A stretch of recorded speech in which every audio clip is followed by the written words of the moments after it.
Hello and welcome to Motivation Medicos. I am Dr. Sana Alam from FH Medical College, Agra. And first of all, I would like to thank Motivation Medicos for letting me speak to their viewers.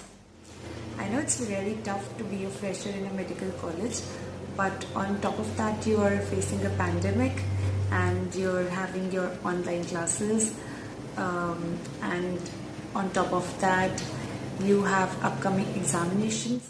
You must already be knowing everything about first year by now. So what I am going to do is talk you through a little briefing about the second prof, what it has for you, what all books you have to buy, and a little bit about what new things you're going to experience. So according to me and according to most of the students, the most exciting and the most important thing about second year are the clinical postings that you will be starting once you get into second year.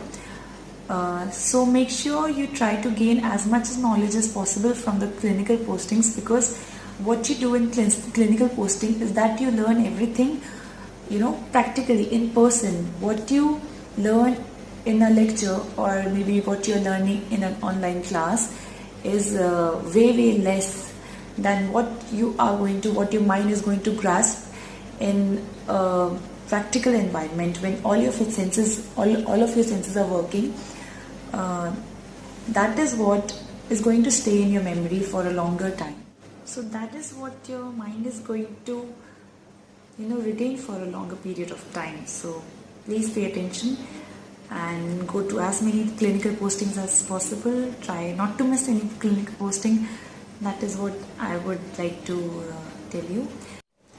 So moving on to the academics, there are basically 4 subjects that are there in second professional, which are namely pharmacology, microbiology, pathology and forensic sciences. So for pharmacology, I think K.D. Tripathi is the book that we all used to study. I think that is the most precise, most concise and the most reliable book in pharmacology as per me. It has got really nice diagrams also. It is colorful, it has glossy pages, it is very well explained. I think K.D. Tripathi is what you need. That is all you need for pharmacology. Then coming on to microbiology, there are basically 2 books that are there. C.P. Baweja is one, and then Anant Narayan and Panikkar is the other one.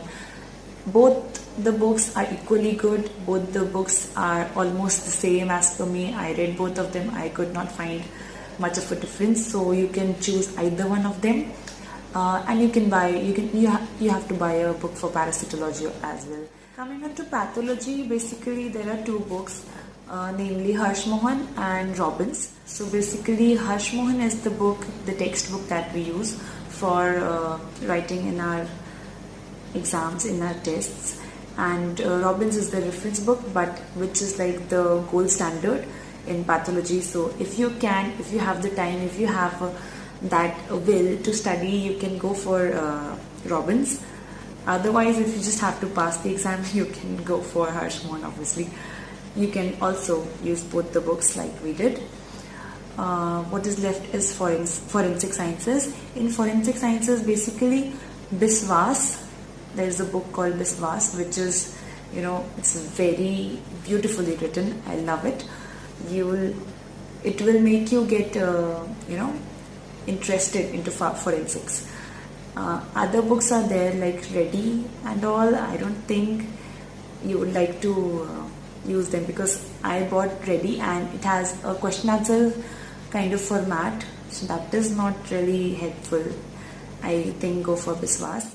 Some tips and some suggestions that I would like to share with you about the second prof is, first of all, do not do this mistake of relaxing out in the second prof, because most of the people, what they do, they find out that the second prof consists of 1.5 years and they take it as a long vacation. They leave all the studies and they leave everything for the last minute, and then the damage has already been done. You cannot do anything about it. Especially for pharmacology, it is a subject that you have to study each and every day.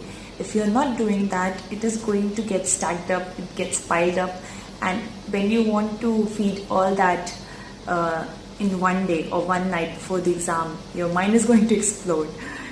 Nothing is going to get into your head, because you will get to know once you start studying it. You will get to know it's not a one-day subject. So coming on to pathology, the thing with pathology is that whatever you read, it is called the second year syndrome, that whatever you read in pathology, every disease you read, you are going to think like you have it. I don't know, even I experienced it. Everyone does. Whatever you're going to read, you're going to feel like you have it, or someone has it. You are going to relate the disease with the person. That is called a second year syndrome, so do not freak out. And then talking about forensic sciences, the common mistakes that the students do is that people take it way too lightly to study at the last moment. Yes, it is possible in a way, but what I found is that forensic sciences is the most interesting subject of them all. If you are interested in it, if you have a nice teacher, maybe I had the privilege of having a great forensic science teacher. If you are really interested, it is really very fascinating. So try to read forensic just for the fun, and do not leave it for the last minute. Last but not the least, microbiology. It is also a really tough subject. It is very vast, and I think the most efficient way to tackle it is going through a little bit of portion every day. Being consistent in microbiology is the key. Just like pharmacology, you cannot do it at the last moment. It's really easy to score good in microbiology. The trick is that you have to remember a few headings, which are namely the organism, specifically how it looks like, what is the sample that is taken to diagnose the organism, then the culture media, the transport media, then the treatment, the symptoms and signs. There are like this few handful of topics that I cannot recall right now, all of them, but you'll get to know once you read them. So yeah, just write down all the headings and then fill out these headings. Another golden tip is to draw diagrams as much as possible. However many diagrams you can think of in any answer that you are going to write in your exam, try to draw whatever related diagrams you can find, and fill out the blank spaces, whatever you cannot write, whatever you cannot find, whichever answers you're not able to fill out properly, you can fill everything, you can put diagrams everywhere. So there you have it, your guide to second year. So best of luck for your examinations, and I hope you make it through.